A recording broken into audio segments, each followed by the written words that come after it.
It's rules instead of a relationship. Legalism is not a relationship with Christ. Verse 19 accuses legalists of not holding fast to the head.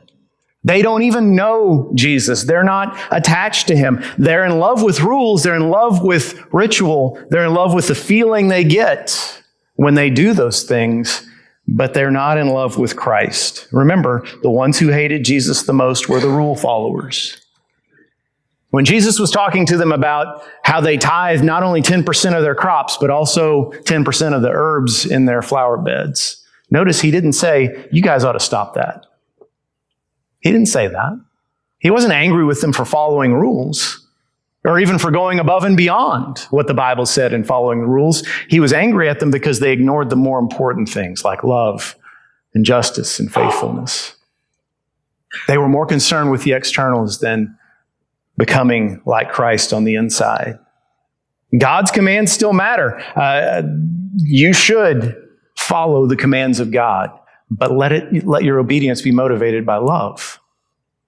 See, this is the way a rule follower approaches God. Imagine a husband asks his wife, what are the 3 most important things I can do for you every day to make you happy?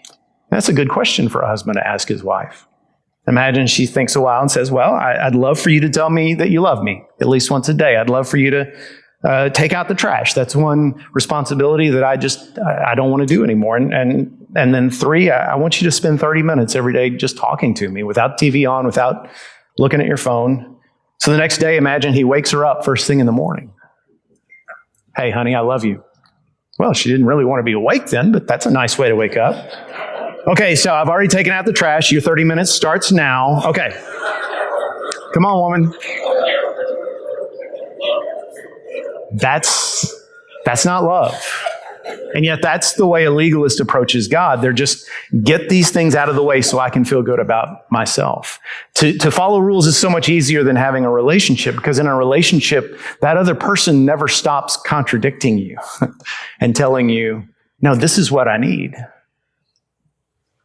You never really reach perfection in a relationship. You're always working on it. Whereas rules, you can just check those off a box and you feel good. Which one do you have? Rules or a relationship?